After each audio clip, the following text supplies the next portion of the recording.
Assalamualaikum warahmatullahi wabarakatuh. Salam sejahtera untuk kita semua.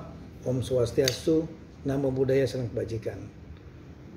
Pada kesempatan yang berbahagia ini, saya Muhammad Tito Karnavian, Menteri Dalam Negeri, beserta segenap keluarga besar Kementerian Dalam Negeri, mengucapkan selamat ulang tahun Kota Bekasi yang ke-24, menjelang seperempat abad. Peringatan hari jadi ke-24 Kota Bekasi jatuh pada tanggal 10 Maret 2021. Ini dimaknai sebagai cermin sejauh mana jati diri anak negeri membawa eksistensi daerah ke arah yang lebih maju sejalan dengan cita-cita para leluhur dan pelaku sejarah di kota patriot ini. Hendaknya hal tersebut juga dijadikan sebagai momentum yang berharga bagi seluruh jajaran, pengambil kebijakan, tokoh-tokoh masyarakat, dan semua stakeholder termasuk masyarakat untuk melakukan introspeksi, evaluasi atas semua capaian kinerja yang telah dilaksanakan, apa yang sudah berhasil, apa yang belum berhasil, apa yang sudah tuntas atau ada yang belum. Banyak kemajuan-kemajuan yang telah dicapai oleh Bekasi. Namun kita juga tidak menutup mata, masih ada hal-hal yang perlu ditingkatkan, seperti masalah kemiskinan, kemudian banjir, dan lain-lain, termasuk kemacetan. Kota Bekasi merupakan salah satu kota yang penting bagi bangsa ini, karena kota Bekasi dengan jumlah penduduk di atas 2 juta merupakan salah satu kota yang terbesar. Dan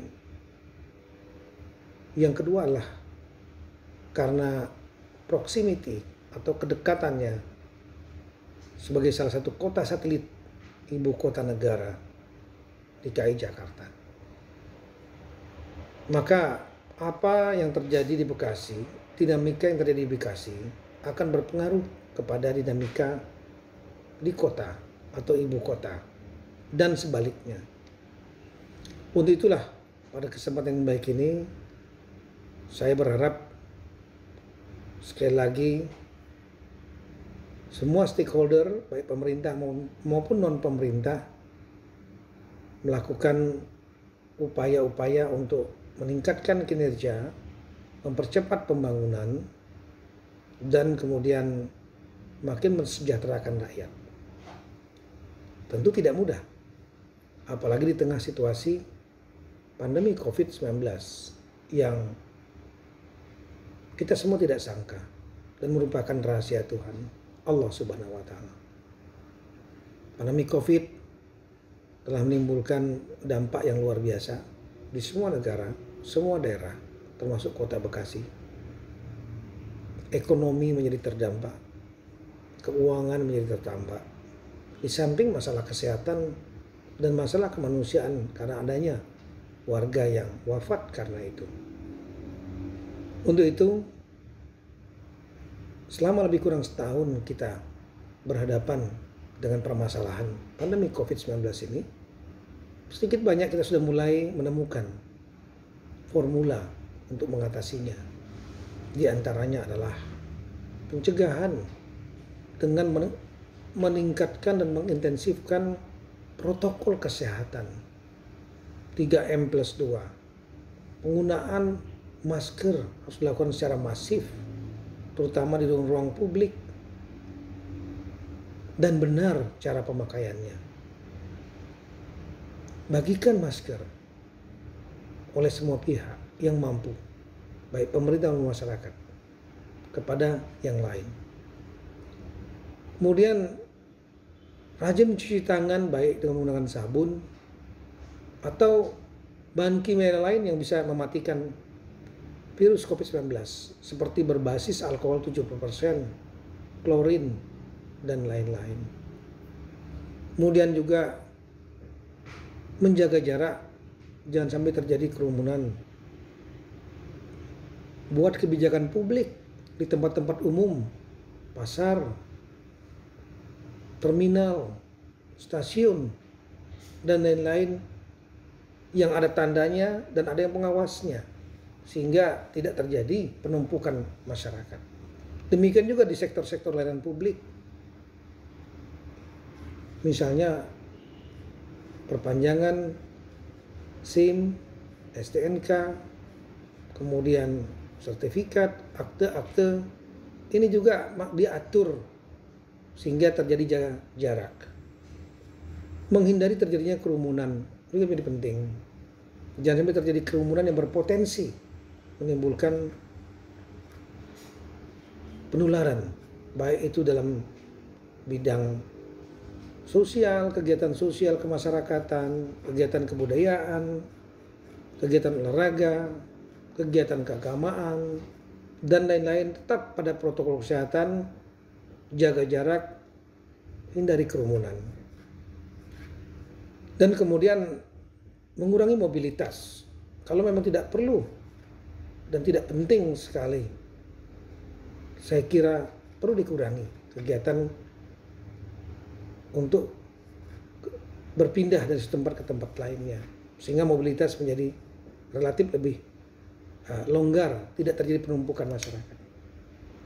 3T juga harus terus diintensifkan. Bekasi harus memiliki kemampuan memperbanyak kemampuan tes PCR, testing, screening menggunakan rapid test antigen atau genos yang sekarang ditemukan. Kemudian juga tracing, ada memiliki tim tracing khusus untuk meneliti kontak-kontak yang positif dan dibendung, dan juga penyediaan tempat-tempat sana-prasarana rumah sakit dan obat-obatan serta tenaga medis untuk treatment yang lebih baik. Ini harus ditingkatkan dan dilakukan semua. Dan khusus untuk Jawa Bali, kita sudah menerapkan apa yang disebut dengan PPKM Mikro. Adanya pembatasan untuk kegiatan-kegiatan masyarakat, baik